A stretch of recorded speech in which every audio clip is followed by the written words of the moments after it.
Salut tout le monde, c'est Hugo. Aujourd'hui, on va faire la partie Mac de la présentation de Apple, donc du 18 octobre 2021. Et on va tout simplement parler des annonces incroyables qu'ont fait Apple, puisqu'ils ont flex un max concernant les nouveaux produits qu'ils ont sortis.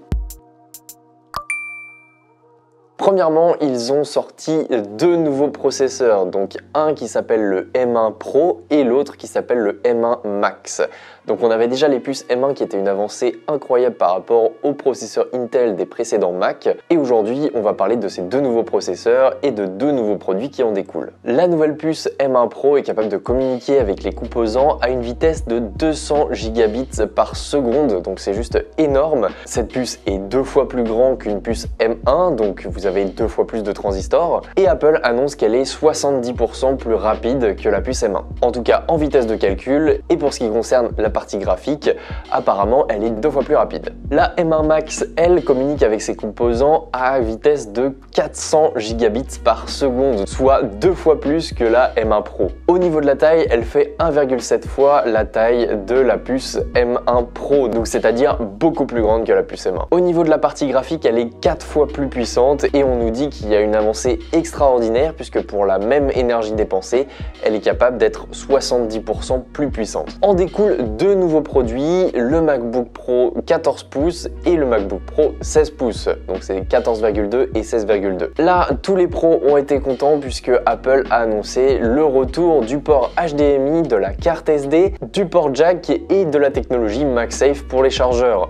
En plus de tout ça, on aura 3 USB-C, deux d'un côté et deux de l'autre. Donc si vous n'avez pas le chargeur MagSafe, vous pouvez toujours le charger via Thunderbolt 4. Ce qui est cool avec ces nouveaux Mac, c'est qu'on a l'apparition d'une encoche. Donc ça veut dire que les bords sont de 3,5 mm, donc beaucoup plus fin que ce qu'on retrouve sur un Mac M1 d'aujourd'hui. Et la barre d'information qu'il y avait sur tous les Mac se trouve directement à l'endroit où on avait précédemment les bordures. Donc finalement, l'encoche trouve très bien sa place. Apple nous annonce aussi une technologie plus puissante au niveau de l'aération et de la ventilation de cet appareil, puisqu'Apple nous annonce que 50% de flux d'air en plus peut passer dans la machine tout en étant silencieux comme avant. Étant donné que ces connectiques ont été rajoutés, forcément ça rajoute de l'épaisseur au produit et on a un MacBook Pro 14 pouces de 15 mm et un MacBook Pro 16 pouces de 16 mm. Je ne sais pas si vous vous souvenez du Magic Keyboard, mais tout simplement ce Magic Keyboard a été implémenté directement sur le clavier du MacBook Pro. Au niveau de l'écran, est-ce que vous vous rappelez les écrans les plus puissants qui avaient été mis sur les iPads, donc les Retina XDR?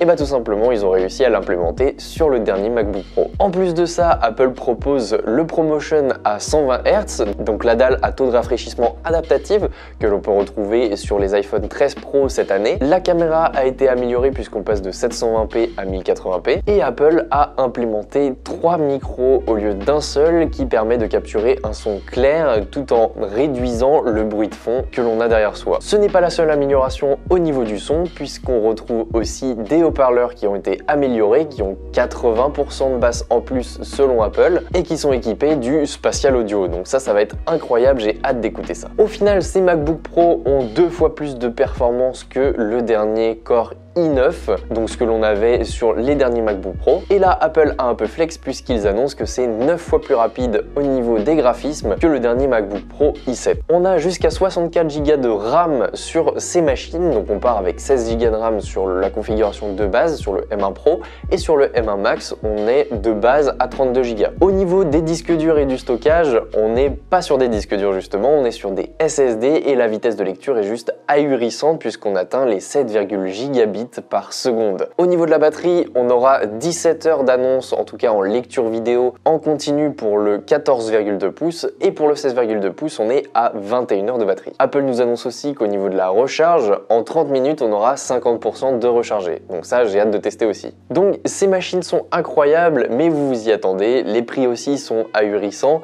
On est à 1999 $, en tout cas pour le 14 pouces, et 2499 $ pour le 16 pouces, donc ce sera certainement un petit peu plus en euros. Vous pouvez les précommander maintenant et ils arriveront la semaine prochaine. Et voilà, c'est tout pour la partie Mac. N'hésitez pas à aller voir la partie musique et AirPods si vous ne l'avez pas vue. Nous, on se retrouve pour de prochaines vidéos. N'hésitez pas à vous abonner, activer la cloche et toutes les notifications. Suivez-moi sur les réseaux sociaux. On se retrouve pour une prochaine. Salut tout le monde!